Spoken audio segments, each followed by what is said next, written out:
Gauthier, je te laisse la parole.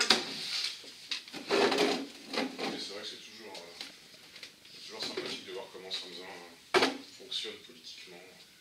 C'est un homme qui est quand même très clivant, très agressif vis-à-vis de ses oppositions. Et surtout de son opposition RN.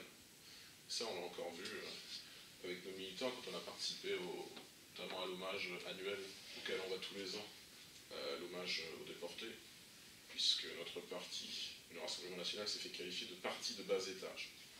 Ça montre un peu... Ah, tu m'avais pas dit ça. Ah, il est... Ah bon. Parti de bas étage. Et il se justifie comment? Qu'est-ce qu'il dit? Il ne peut pas, j'ai dit. Il ne se justifie pas, mais en fait, il fait un discours idéologique, enfin un discours partisan, qu'il fait assez souvent d'ailleurs quand il y a des commémorations.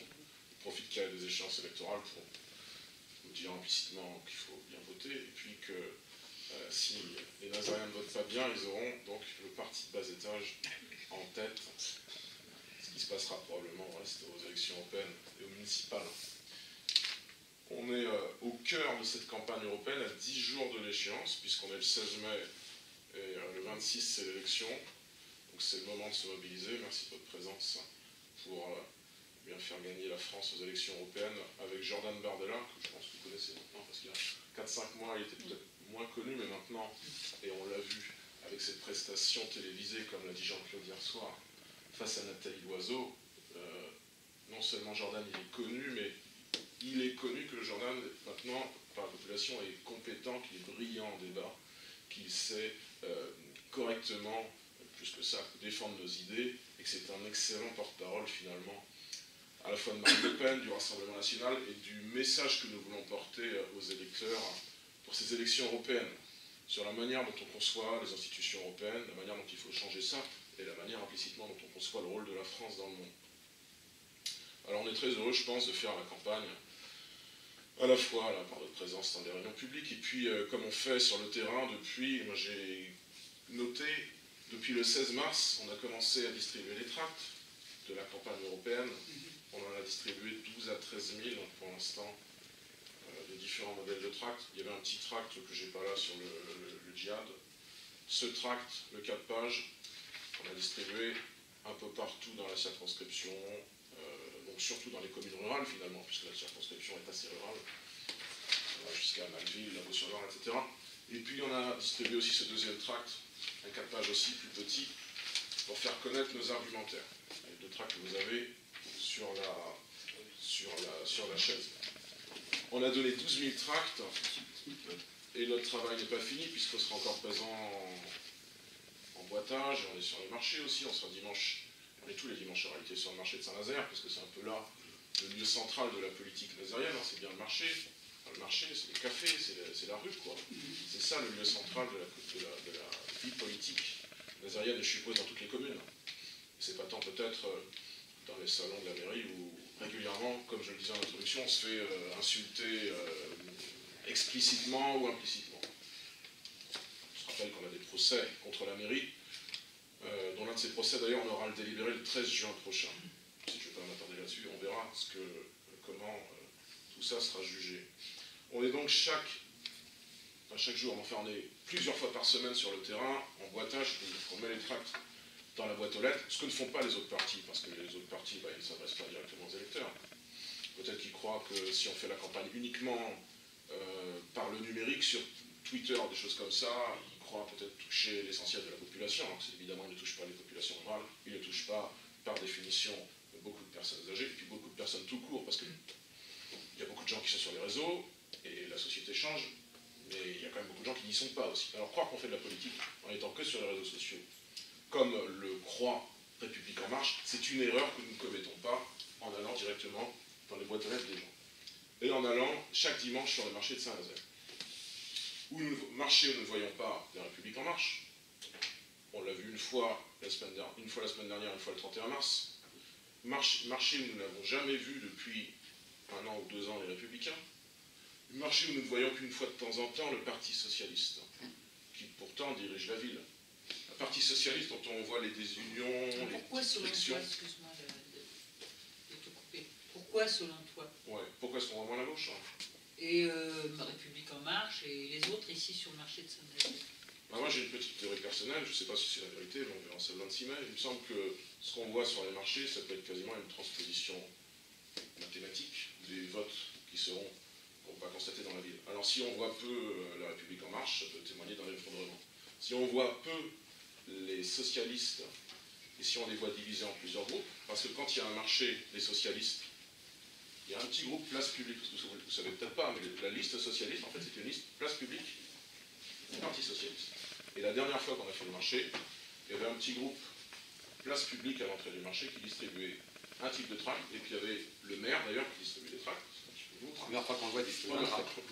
Avec ses adjoints qui distribuaient les tracts Parti socialiste. Autrement dit, la liste socialiste, elle distribue en même temps 2 tracts différents. C'est pas très sérieux. Imaginez que nous on fasse un tractage, soit 5 ou 6. On fasse 2 groupes avec 2 tracts différents, avec 2 messages différents, ça fait un peu bizarre. Les gens s'y retrouvent plus. Les gens s'y retrouvent plus, puis ça montre implicitement qu'il n'y a pas d'unité. Donc ça peut laisser entendre que dans l'élection municipale qui vient, si ce n'est pas le combat prioritaire, cette gauche qui gère la ville depuis 90 ans et qui croit qu'elle possède un magistère moral quasiment, qu'elle peut gérer cette ville de droit divin, ça montre à la fois qu'elle n'est pas très unie, qu'elle est moins forte qu'avant, qu'elle est moins mobilisée qu'avant. Et donc, en creux, c'est plutôt positif pour nous. Parce que nous sommes finalement la seule grande force politique qui est mobilisée chaque semaine sur le marché de Saint-Nazaire. Ce qui agace naturellement un petit peu nos concurrents. Et quand En Marche vient sur le marché, elle y vient pas souvent. Et bon, il faut savoir que quand En Marche est venu sur le marché, il y a un mois et demi, ils se sont fait agresser. Naturellement, nous condamnons cette agression. C'est pas quelque chose qui est digne dans un débat démocratique que de gens se fassent agresser. Mais ça témoigne sans doute d'une certaine exaspération vis-à-vis de la politique En Marche. L'impopularité. L'impopularité. Le fait que ce président était élu un petit peu par défaut, avec un score pas terrible, hein, parce que 21% des exprimés, c'est rien du tout. Et ça témoigne 2 ans après d'une impopularité vis-à-vis d'une politique dont on commence à connaître les effets. Parce qu'on ne peut pas dire que Macron, maintenant, on ne sait pas ce que ça donne. On est quasiment au mi-mandat. Et donc, au fond, ce sera le combat, ce sera aux élections européennes, Jordan Bardella contre Nathalie Loiseau, et implicitement Marine Le Pen contre Emmanuel Macron. On va rejouer en mieux l'élection présidentielle de 2017, et on ne pourra plus nous sortir l'argument du débat, qui, selon nous, on pense que Marine Le Pen a fait un débat qui était correct en 2017, parce qu'elle avait annoncé, peut-être pas dans la forme et dans le fond, elle avait annoncé des choses qui se sont révélées exactes, y compris localement sur les chantiers de Val de Saint-Nazaire, parce qu'elle avait parlé des chantiers.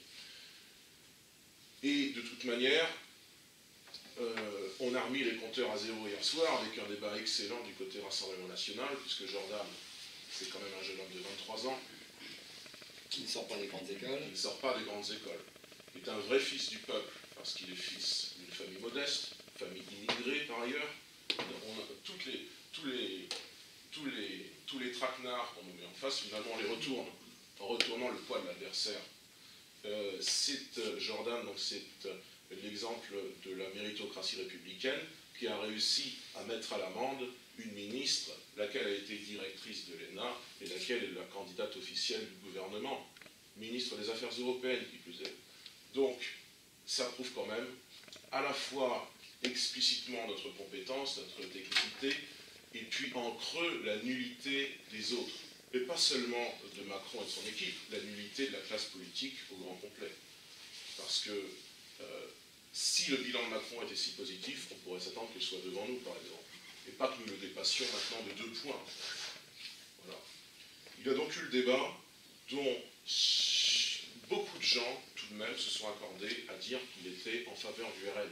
Et pas simplement les gens du RN. Non. Si vous lisez, comme l'a indiqué Jean-Claude tout à l'heure dans une conversation, si vous lisez Le Point aujourd'hui, le site du Point, Le Point, quand même, grand journal, de centre-gauche, hein, qui avait été assez macroniste durant la campagne. On avait eu des couvertures du Point avec Macron. Eh bien, Le Point nous explique aujourd'hui que Jordan a été, je ne sais pas s'il disait excellent, enfin très bon dans son débat, et qu'en gros, il a réussi à dominer politiquement, intellectuellement, par ses arguments, Nathalie Loiseau, qui est pourtant ministre. Alors si même Le Point le dit, songez à ce que pensent les millions de Français qui regardent ce débat, qui sont par nature plus favorable à nos idées, voire certains sympathisants, voire certains électeurs. Si même Le Point le dit, c'est que beaucoup de gens doivent le penser. Il est assez fou quand on y pense qu'un jeune homme de 23 ans, comme cela, arrive à terrasser une ministre. Ça montre à la fois que ce jeune homme est compétent et que la ministre ne l'est pas, inversement. Ancienne directrice de l'ENA, cette dame. Ancienne directrice de l'ENA. C'est-à-dire qu'en plus, elle symbolise non seulement le pouvoir macroniste, mais ces institutions dont il faudrait... Alors on ne sait pas si Nathalie Loiseau pense qu'il faudrait supprimer l'ENA ou la maintenir, puisqu'elle a dit tout et son contraire. Ils ne savent pas sur quel pied ils dansent, et ils sont un petit peu girouettes. Capable de dire en 2016 qu'il faut supprimer l'ENA, qu'il faut dépoussiérer le système. Je ne sais plus même dans quel sens c'est, j'en sais pas plus. Et ils disent l'inverse 3 ans plus tard. C'est quand même assez fou qu'un jeune homme puisse terrasser une ministre, et ça révèle beaucoup de la recomposition politique à l'œuvre. Puisque pour la première fois en 2017, en 59 ans, nous avons écarté les 2 partis de gouvernement, ce qui était l'héritier du parti gaulliste et ce qui était l'héritier de la SFIO. Nous les avons écartés d'un second tour de présidentielle. Configuration politique qui n'a jamais existé. Et bien 2 ans plus tard, on va très probablement, même sûrement, confirmer ce changement complet de paradigme politique en éliminant en plus le parti de gouvernement, enfin en le reléguant probablement en 2e place, si ce n'est pas en 3e place. Et très probablement nous serons premiers à cette élection. Y compris peut-être à Saint-Nazaire, où les choses sont plus difficiles. Et on se demandait avec les camarades tout à l'heure, mais le Parti Socialiste, est-ce qu'on ne va pas être devant lui à Saint-Nazaire à cette élection? Sachant qu'à la dernière élection européenne, on a fait 16% à Saint-Nazaire. Je ne sais plus souvenir combien a fait le PS. Mais enfin, le PS, à la dernière élection présidentielle à Saint-Nazaire, ils ont fait 7 ou 8%. Alors même s'ils doublent leur voix par miracle, on ne voit pas trop pour quelle raison on reste, il est quand même probable que nous soyons devant le Parti Socialiste. Le parti qui gère cette ville depuis 90 ans, on pourrait le coiffer au poteau aux élections européennes. Ça révèle non seulement l'adhésion populaire croissante qui se manifeste autour de notre formation politique, mais ça révèle implicitement la nullité des autres. Puisque les autres, ils possèdent tout. Ils ont le tissu associatif, ils gèrent les associations culturelles, ils distribuent les subventions à ces associations. Ils font la politique des potes. Alors ils devraient rafler les voix, logiquement.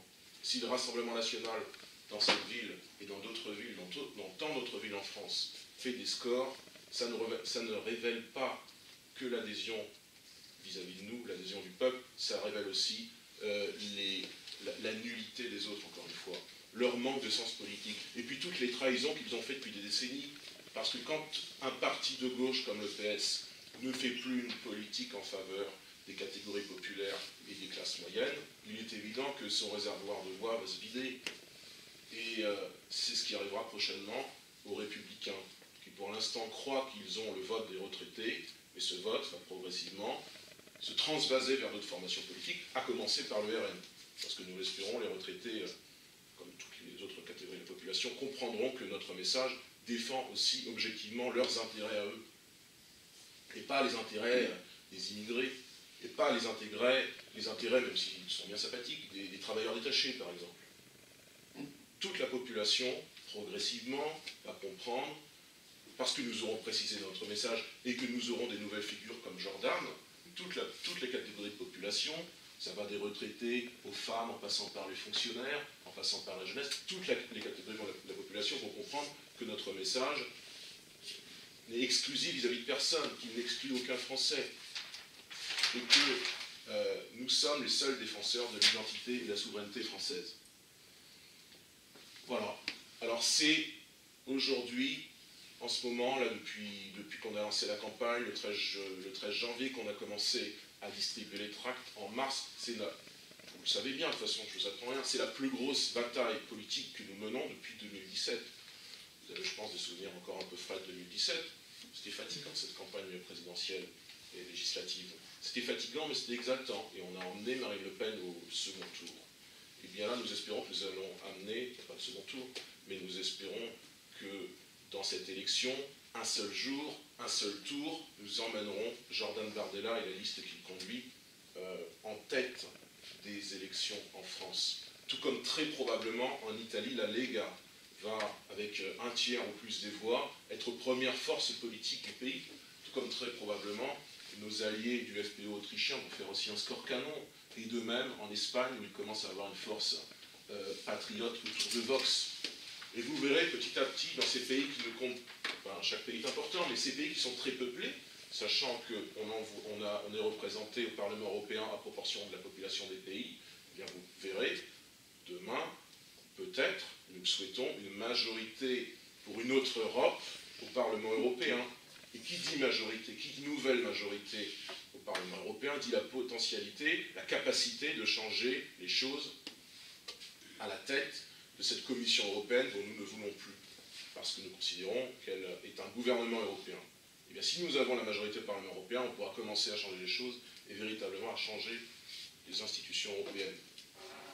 Puis il y a quelque chose, pour conclure, qui sera intéressant avec le score que nous ferons aux élections européennes un peu partout en France et ici à Saint-Nazaire, c'est qu'on va pouvoir regarder quel parti, quelle liste fait quel score.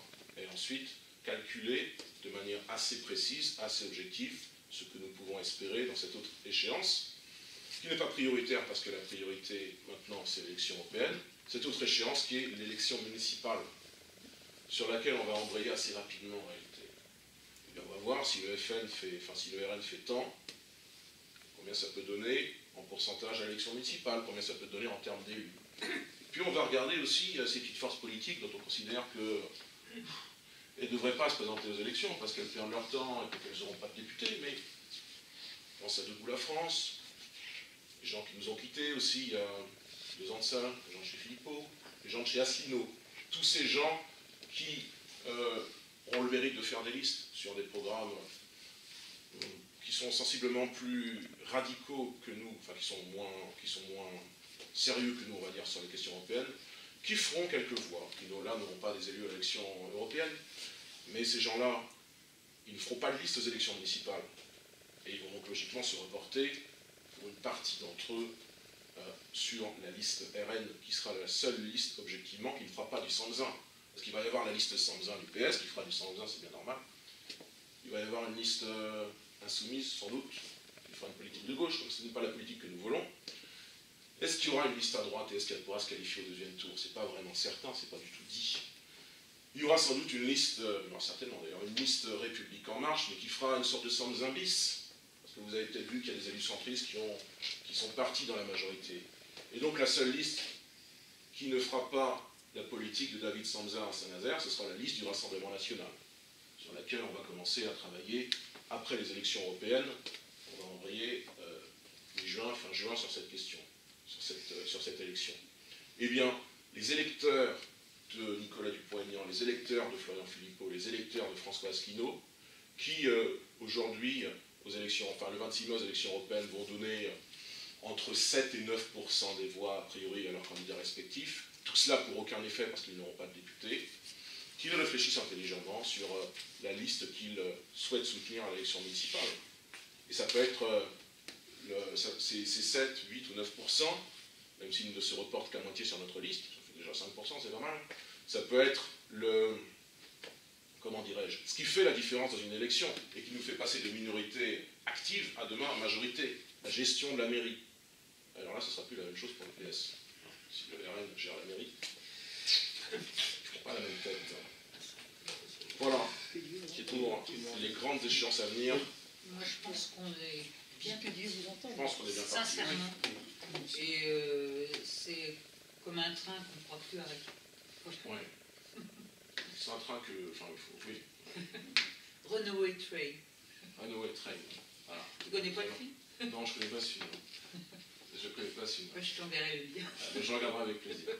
Eh bien, ce train, bon, il faut qu'on puisse le guider, quand même, l'aiguillonner. Mais il ira vite, ce train. Et il nous emmènera, on l'espère, loin, avec beaucoup de députés au Parlement européen. Je n'ai pas évoqué d'ailleurs, mais on peut raisonnablement estimer avoir 23, 24 députés. Et donc faire élire des gens que nous apprécions bien au RN. Faire réélire Gilles Le Breton, par exemple, c'est quasiment acquis aujourd'hui. Faire élire quelqu'un comme Thierry Mariani, ancien ministre de Nicolas Sarkozy, symbole de l'ouverture à droite, c'est acquis, de même que M. Garot, ancien député UMP. Nicolas Bay. Faire réélire Nicolas Bay, qui, en gros, chapeaute notre groupe au niveau européen, le groupe ENL, c'est quasiment acquis aussi. Puis on va faire élire des personnalités nouvelles, comme Jean-Alain Capelle, par exemple, qui était notre responsable aux fédérations. Il est quasiment certain qu'il soit élu aux côtés de nos camarades. On va faire élire comme ça 23 ou 24 personnalités, au sein desquelles, naturellement, figureront un certain nombre de nouvelles têtes. Jordan Bardella en est l'exemple, il y aura de nouvelles têtes. Et qui dit nouvelles têtes, eh bien, dit, ma foi, on va vivre de grands moments, je pense. Et ça ne va pas s'arrêter ni le 26 mai, ni en mars 2020 avec l'élection municipale. On est parti, je pense, pour une séquence électorale assez fructueuse, dont la ligne d'arrivée, vous le savez, c'est 2022, pour reprendre, pour refaire le match, nous l'espérons, de Macron contre le RN.